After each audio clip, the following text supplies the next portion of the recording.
Une seule nuit a suffi pour transformer des signaux apparemment plats en indicateurs critiques, bouleversant la lecture stratégique d'un ciel déjà chargé au-dessus du Burkina Faso. Deux chiffres discrets, longtemps noyés dans les relevés, ont soudain révélé une intensification brutale, exposant des failles de surveillance que peu d'analystes avaient jugées urgentes jusqu'alors. Face à ce glissement mesurable, Ibrahim Traoré et ses équipes ont dû s'interroger rapidement. Ces anomalies annonçaient-elles une menace imminente ou simplement les limites d'un système trop lent à réagir? Derrière ces données, une question centrale s'impose désormais, lourde de conséquences stratégiques durables. Cette analyse promet une lecture claire des mécanismes qui transforment des micro-variations en alertes stratégiques crédibles. Comprendre ces signaux aide à anticiper, décider vite, limiter surprises coûteuses. L'enjeu dépasse l'épisode technique. Il concerne la capacité d'un État à reconnaître tôt ce qui change réellement, avant que l'inertie n'installe le risque. À partir des relevés disponibles, le récit s'engage à distinguer le bruit du signal sans extrapolation hasardeuse ni chiffres inventés. Le cadre est volontairement sobre. Il s'agit d'examiner comment des données dispersées, comparées dans le temps et l'espace, ont modifié des priorités opérationnelles et réorienté une vigilance collective. Pour Ibrahim Traoré, la question n'est pas seulement de réagir, mais d'apprendre à institutionnaliser cette attention aux détails malgré des ressources contraintes. Si ces indices avaient été ignorés encore quelques heures, qu'est-ce qui aurait changé pour la préparation nationale? La promesse est aussi méthodologique. Montrer comment une chaîne d'observation modeste peut orienter des décisions robustes sans dramatisation ni minimisation. Les enjeux sont donc doubles: crédibilité analytique, puis capacité à convertir l'alerte en action coordonnée, avant que l'environnement régional n'impose ses propres contraintes. En quelques heures seulement, la fréquence des signaux détectés a cessé d'être sporadique pour devenir régulière, avec des intervalles resserrés observés sur plusieurs zones distinctes. Cette accélération mesurable, relevée presque simultanément par des unités éloignées, a constitué le premier indice chiffré suggérant un phénomène coordonné plutôt qu'un simple bruit technique. Au départ, les données semblaient suivre un schéma familier. Les relevés présentaient de légères variations, suffisamment faibles pour être classées comme anomalies mineures dans un environnement déjà complexe. Mais lorsque les équipes ont commencé à comparer les rapports région par région, un changement de perspective s'est imposé. La superposition des relevés a fait apparaître une densification progressive des signaux, non pas concentrés en un point unique, mais répartis selon une logique géographique cohérente. C'est à ce moment précis qu'Ibrahim Traoré et ses équipes ont revu leur grille de lecture. Plutôt que d'analyser chaque donnée isolément, ils ont privilégié une approche comparative, mettant en relation intensité, répétition et localisation. Ce travail a révélé que les variations n'étaient ni aléatoires ni indépendantes. Elles suivaient une cadence et une orientation suffisamment constantes pour suggérer une intention structurée.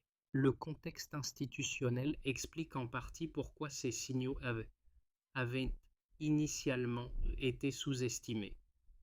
Les systèmes de surveillance sont conçus pour détecter des ruptures nettes, pas des glissements progressifs. Dans ce cadre, des écarts marginaux peuvent facilement se fondre dans la normalité statistique. Or, c'est précisément cette zone grise qu'exploitent les stratégies de tests discrets, où l'objectif n'est pas l'intrusion immédiate, mais l'évaluation des seuils de réaction. La mini-révélation ne réside donc pas dans un événement spectaculaire, mais dans la prise de conscience cumulative. Ce qui semblait insignifiant pris séparément devient parlant une fois assemblé. Cette bascule analytique a replacé les données au centre de la décision, transformant un ensemble fragmenté d'observations en un signal stratégique crédible, appelant une réponse structurée plutôt qu'une simple vigilance passive. Dans cette phase charnière, le rôle du décideur n'est pas d'ajouter des données, mais de donner une direction à leur interprétation. Ibrahim Traoré apparaît ici moins comme une figure d'autorité que comme un point de convergence analytique, capable de relier des observations dispersées sans les surexposer. Son intervention initiale a consisté à demander une lecture transversale, rompant avec la logique en silo qui prévalait jusque-là. Un premier cas illustre ce basculement. Dans une zone périphérique, une équipe locale avait signalé une variation faible mais répétée, jugée insuffisante pour déclencher une alerte. Replacée dans l'ensemble des relevés, cette variation s'est révélée synchronisée avec d'autres signaux similaires, modifiant instantanément son statut analytique. Ce changement de regard a permis d'intégrer l'observation dans une cartographie dynamique plutôt que de la laisser isolée. Un second cas concerne la coordination interne. Des unités, jusque-là habituées à rapporter de manière autonome, ont commencé à partager leurs données en temps quasi réel. Ce simple ajustement procédural a réduit les délais d'interprétation et renforcé la cohérence des évaluations.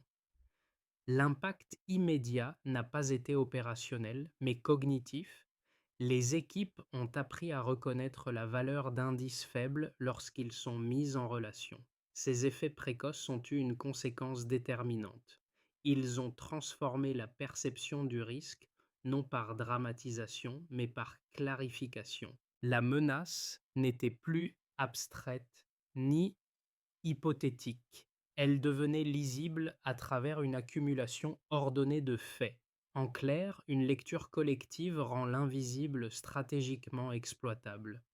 Au départ, tout commence par une transition presque imperceptible. Avant, les relevés s'accumulaient sans urgence, classés dans la routine quotidienne de la surveillance. Après, chaque nouveau signal est relu à la lumière des comparaisons croisées, modifiant immédiatement son poids décisionnel. Ce basculement marque le véritable déclenchement de la séquence. Les équipes cessent de traiter les données comme des incidents isolés et adoptent une logique de continuité temporelle.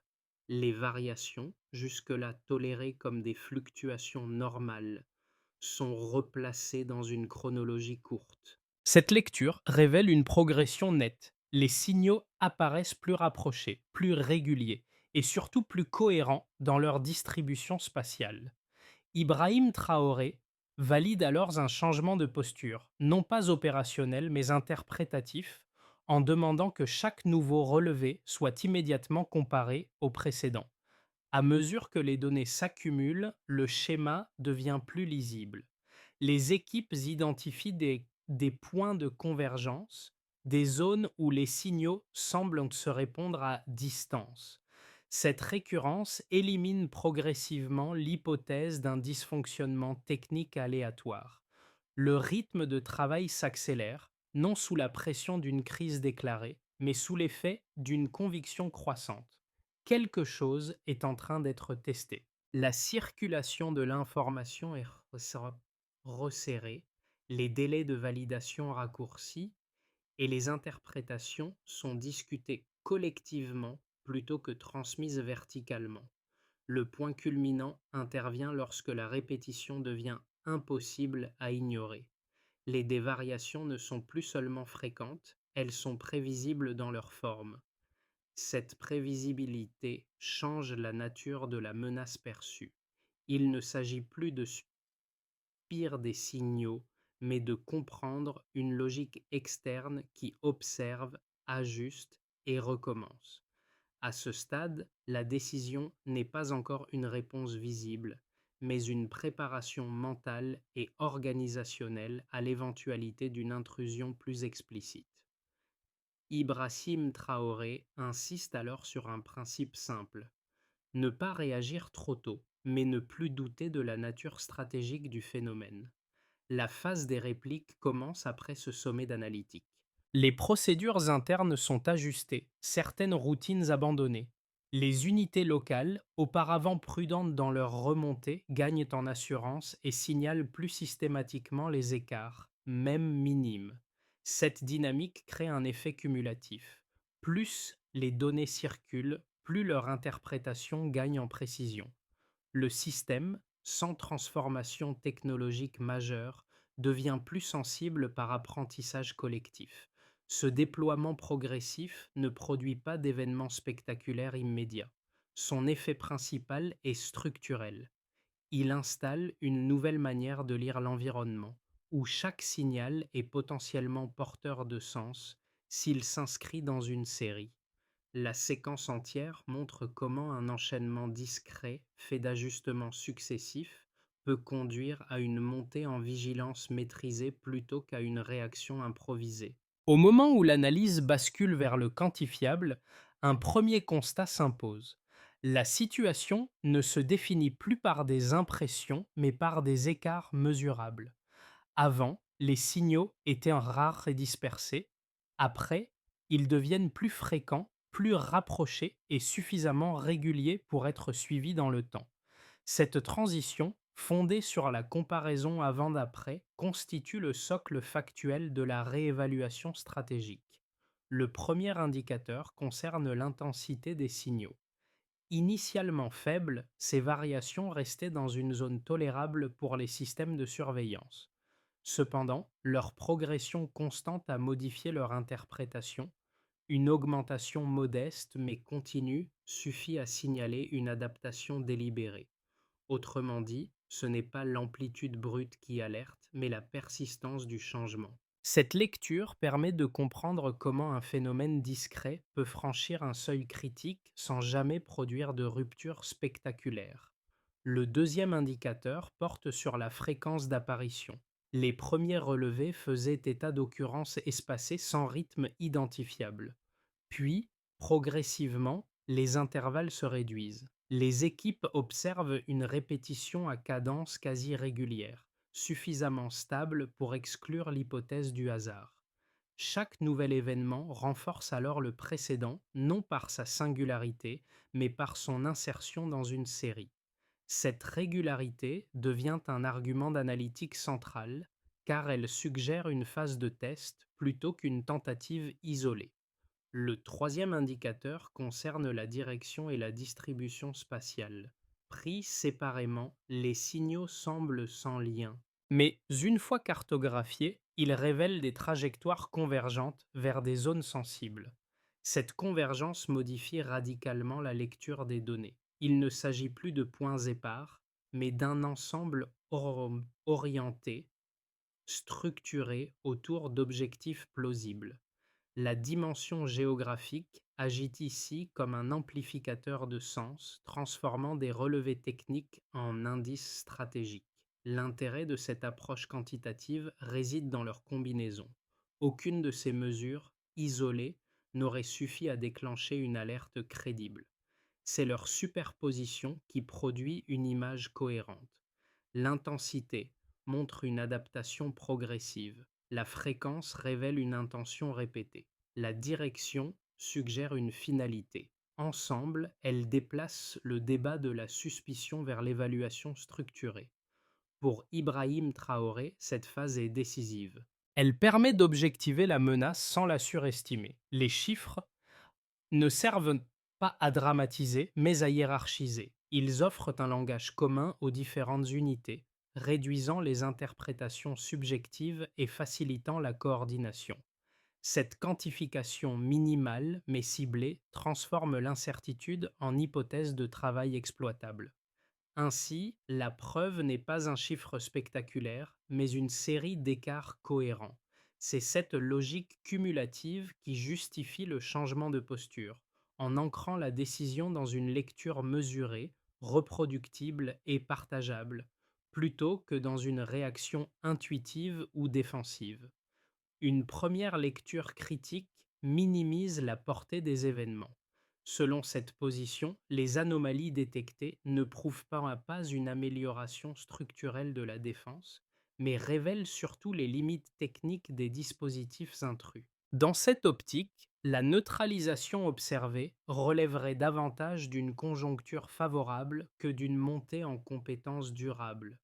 Les signaux auraient été plus faciles à intercepter parce qu'ils étaient imparfaits, répétitifs ou insuffisamment discrets. Autrement dit, le succès serait circonstanciel, non reproductible face à un adversaire mieux équipé. Un second argument, plus sceptique encore, souligne la fragilité du système. Il reconnaît l'efficacité ponctuelle de la réaction, mais insiste sur la dépendance à des facteurs humains difficiles à maintenir dans le temps.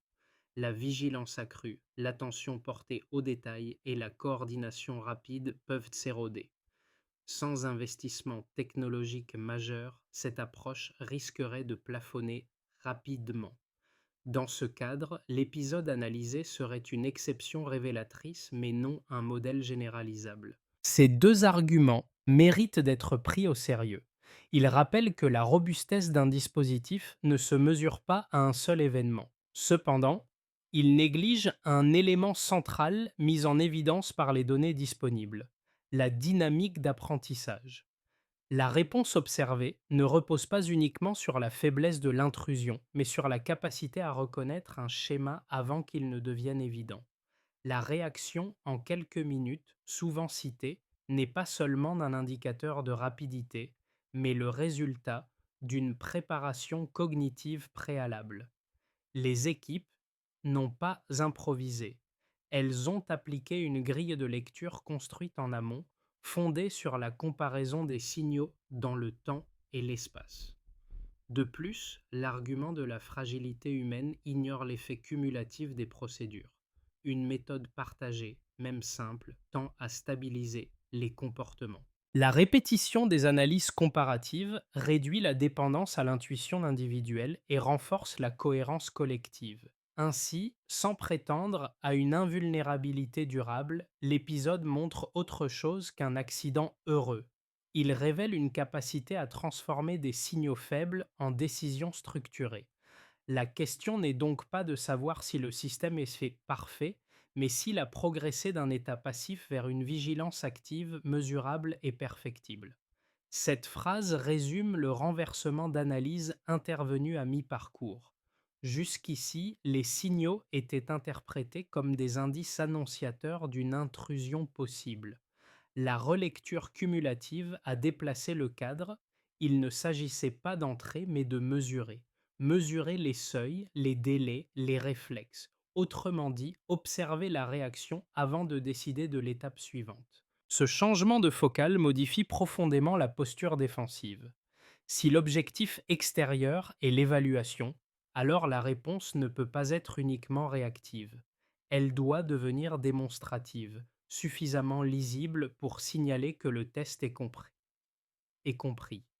Ibrahim Traoré intègre alors cette hypothèse dans la coordination générale, non pour exposer une capacité, mais pour ajuster la manière dont l'état se rend observable. Cette révélation explique aussi la régularité des signaux. Un test efficace n'est ni trop discret ni trop visible.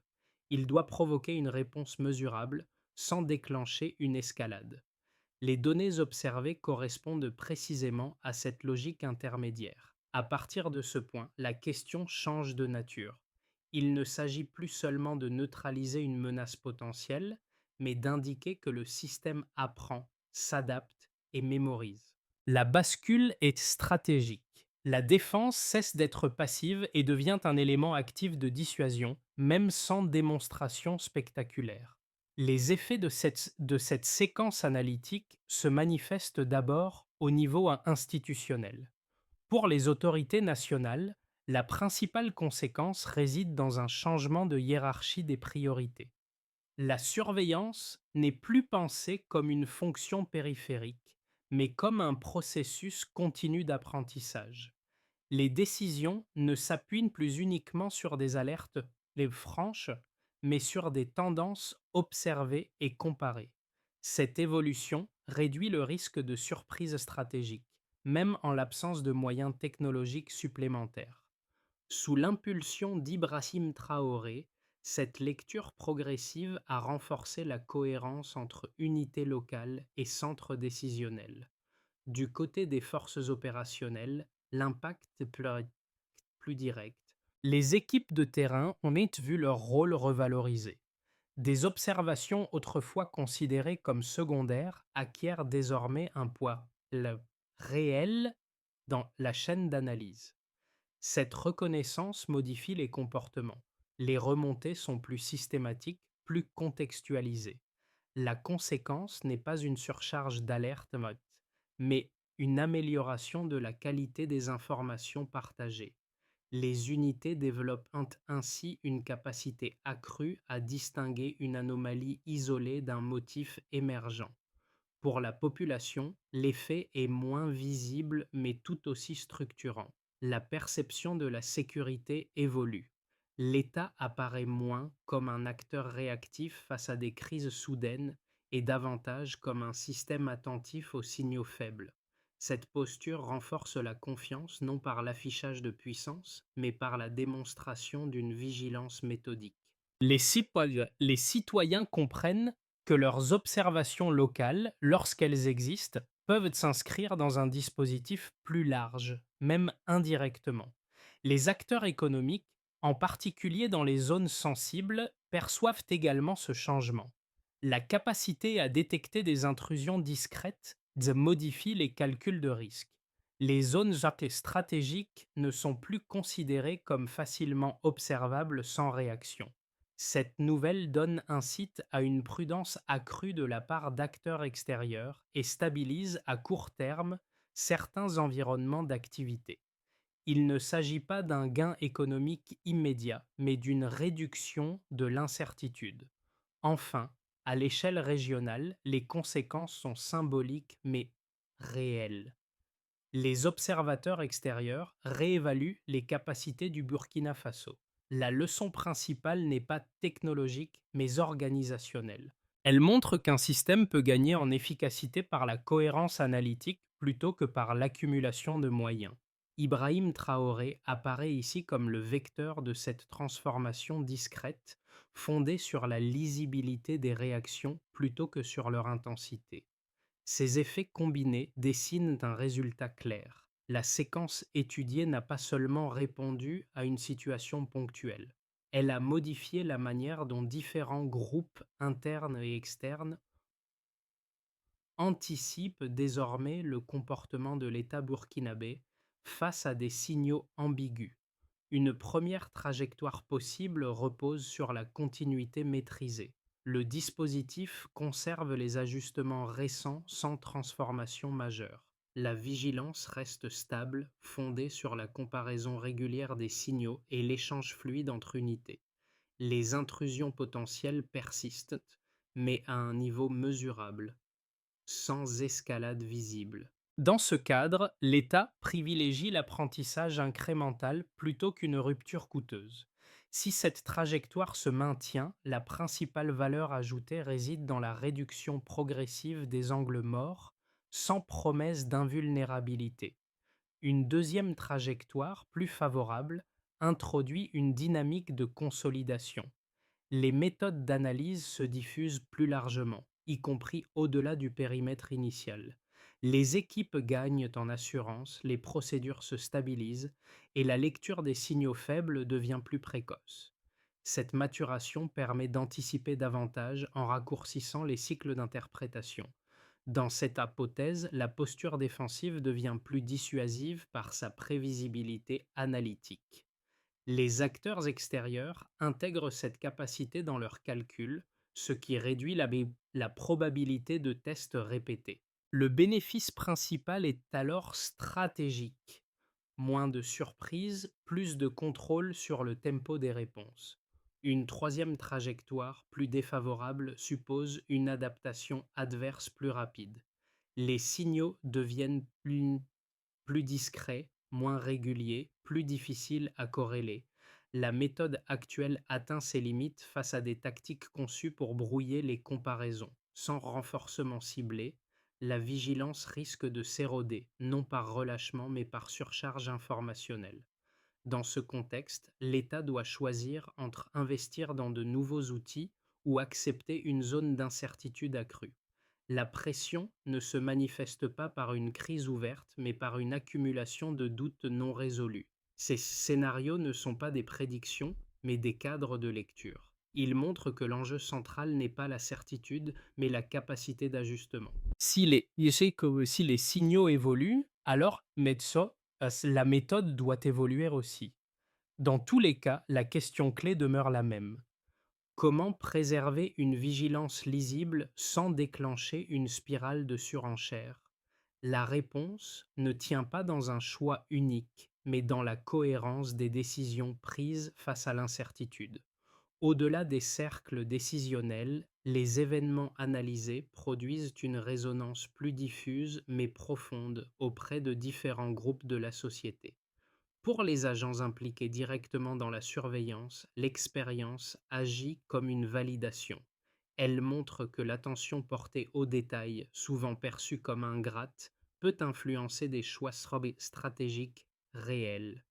Ce retour renforce l'engagement et la rigueur non par injonction hiérarchique, mais par reconnaissance implicite du travail accompli.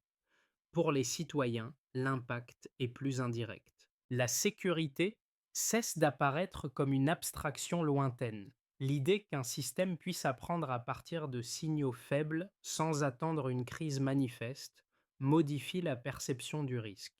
Cette approche rassure moins par la promesse de protection totale que par la démonstration d'une vigilance continue. Elle installe un sentiment de stabilité fondé sur la méthode plutôt que sur l'affichage de force. Les jeunes générations trouvent dans cet épisode un modèle différent. Il ne s'agit pas d'héroïsme spectaculaire, mais de discipline collective. L'exemple montre que des contraintes matérielles peuvent être partiellement compensées par une organisation plus attentive et plus cohérente. Cette lecture valorise la compétence, la patience et la capacité d'apprentissage, des qualités souvent moins visibles que l'action immédiate. Du côté des partenaires et observateurs extérieurs, l'effet est également notable. La réponse burkinabé n'est pas perçue comme une démonstration de puissance, mais comme un signal de maturité analytique. Elle suggère qu'un État peut gagner en crédibilité sans modifier brutalement ses équilibres internes. Cette image influence les attentes, les coopérations possibles et la manière dont les interactions futures sont envisagées. À travers ces différents prismes, un point commun se dégage. L'épisode étudié rapproche la décision stratégique des expériences humaines qui la rendent possible. Il rappelle que la sécurité n'est pas seulement une affaire de technologie ou de doctrine, mais aussi de personnes capables de donner du sens à ce qu'elles observent. À ce stade, l'enjeu n'est plus d'identifier la menace, mais de transformer l'apprentissage en trajectoire durable. La première étape consiste à stabiliser la circulation de l'information. Les remontées issues des unités locales doivent être intégrées dans un cadre commun, lisible et partagé, afin d'éviter la dispersion analytique. Cette centralisation n'implique pas une verticalisation excessive, mais une mise en cohérence des observations pour faciliter les comparaisons rapides. La deuxième étape concerne la formalisation des méthodes. Les grilles de lecture utilisées durant la séquence doivent être documentées et reproductibles. L'objectif n'est pas de figer l'analyse, mais de fournir une base commune à partir de laquelle les équipes peuvent ajuster leur interprétation. Ibrahim Traoré insiste ici sur la valeur des procédures simples, capables de survivre aux changements de personnel et aux contraintes opérationnelles. La troisième étape touche à la formation continue. Reconnaître un signal faible exige une compétence qui s'entretient. Des sessions régulières, centrées sur l'analyse comparative plutôt que sur la réaction immédiate, permettent de maintenir cette vigilance active. Elles réduisent la dépendance aux individus clés et renforcent la mémoire collective du système. Une quatrième étape vise l'évaluation périodique. Les ajustements opérés doivent être mesurés dans le temps. non pour rechercher une performance maximale, mais pour identifier les points de saturation ou d'inefficacité. Cette boucle de retour empêche la routine de s'installer et maintient la capacité d'adaptation. Enfin, l'ensemble de ces actions dessine une logique claire. Il ne s'agit pas d'ériger une défense parfaite, mais de consolider un processus d'apprentissage permanent. La solution n'est donc pas un dispositif unique, mais une trajectoire où chaque décision renforce la lisibilité du système face à des signaux ambigus. Le fil conducteur de cette séquence n'est ni la technologie ni l'événement lui-même, mais la manière dont l'attention collective a été mobilisée. Au début, il n'y avait que des données fragmentées, presque banales, disséminées dans des rapports quotidiens. À la fin, ces mêmes données ont acquis une valeur symbolique, incarnant la capacité d'un système à apprendre avant d'être contraint d'agir. L'image qui s'impose est celle d'un puzzle lentement assemblé. Chaque pièce, isolée, semblait insuffisante. Mais une fois reliées, elles ont révélé une forme intelligible, porteuse de sens stratégique.